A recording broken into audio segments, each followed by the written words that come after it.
See that cardinal? He has an interesting variation to his call. Right there, the first two notes just seem a little odd. When he goes, that has an odd trill to it. Usually it's smoother than that when you hear them call. He kind of goes. I don't know. I thought that I would come on and vlog. We seem to not have Jasmine this week, so I'm sure everybody hopes that she is okay and that nothing's wrong. Oh, here comes. There's people here doing burning of the underbrush again, and their trucks have the initials ILM, which I'm guessing means Illinois Land Management. I'm not sure. But they go around with their backpacks full of, I don't know what it is. And I think they're the ones that sort of like kill or burn the invasive underbrush, maybe? I don't know. An older man on a bicycle passed us already, called Busby Hot Dog. Said hi guys and called Busby Hot Dog, and Busby chased him on his bike and nearly knocked him over. That's what he gets for calling him Hot Dog. But I was thinking, if I have enough battery power on my phone, and if I could get Busby to do it, he doesn't always like to walk longer distances, I would take you around part way on the other loop, because Busby and I saw some things that I have seen in some of the Bigfoot research pages online. Trees that have been bowed over. There's two like kind of in a row, and then there are like a couple of rock piles next to them. I don't know if I told you about this or not, but we came across those. I think it was last week, and I took still photos of them and posted them on Instagram. I don't think I showed them on YouTube, but anyway, if I can get him to walk that way, we'll go over there and I'll get them on film for YouTube. It's hard for me to believe that they would be Bigfoot Sasquatch created, because they are very close to the path. They're just right off of the path. And it seems kind of odd to me that they would do something like that so close to where people walk and are. Another thing that is making going off trail here now not as much fun as it was is that yesterday as we were leaving Lyons Woods here, I saw Busby had a tick on his head. And a couple weeks ago, I had a tick on me.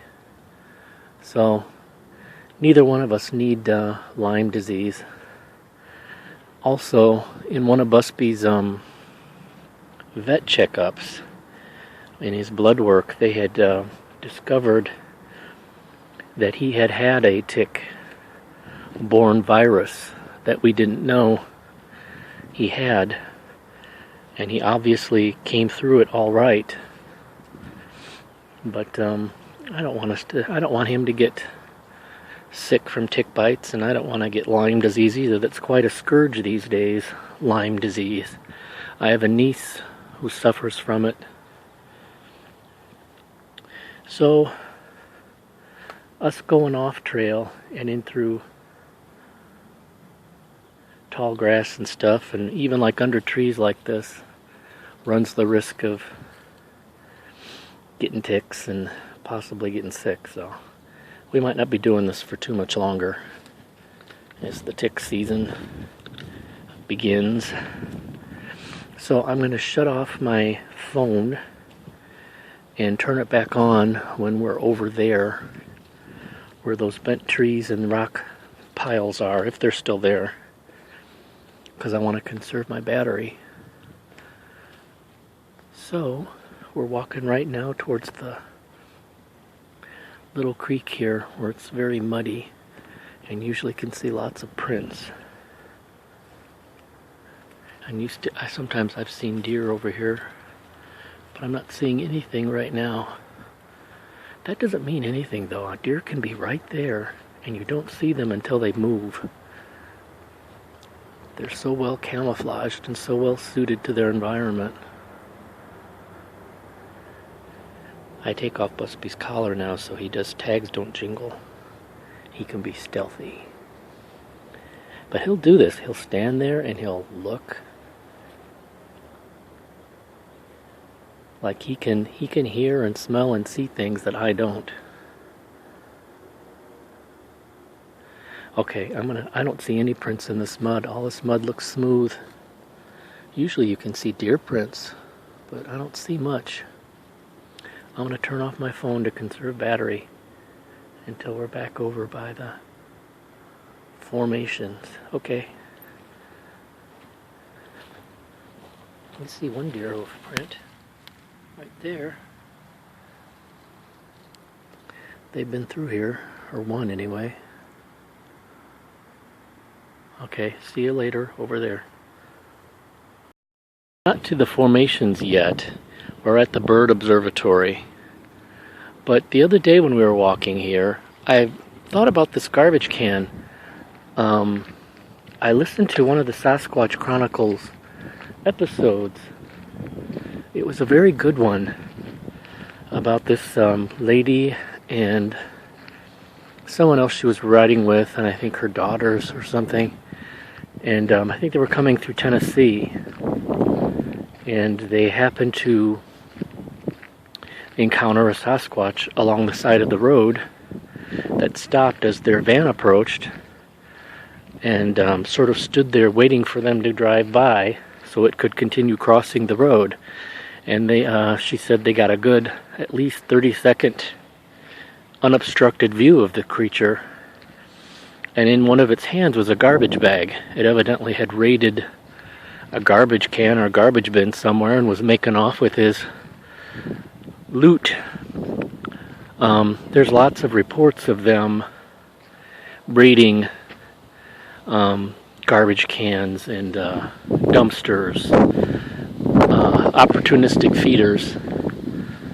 And that garbage can back there has always made me think, if there are supposed to be, or if there are Sasquatch creatures around here. Now this is where we branch off and go the longer way, which Busby doesn't always like. He'd rather go that way, which is what we usually do, which is the short way. But through here, the longer way is where those trees and the rock formations are. So let's just take a sojourn this way. It's not too far. But that garbage can back there, the other day it just came to me, if there are some Sasquatch residents here, why wouldn't that garbage can be disturbed? But then I thought there's also tons of raccoons here, and they are notorious for raiding garbage. So if there can be raccoons here and the garbage can is not bothered, then I guess there could be Sasquatch here too that don't bother with that can. Also, I think there's got to be something in there that attracts them, so if there's no food residue or anything in there, then I probably won't bother with it. Okay, we'll head down this way and go to where the tree and rock formations at least were. I hope they're still there. See you then.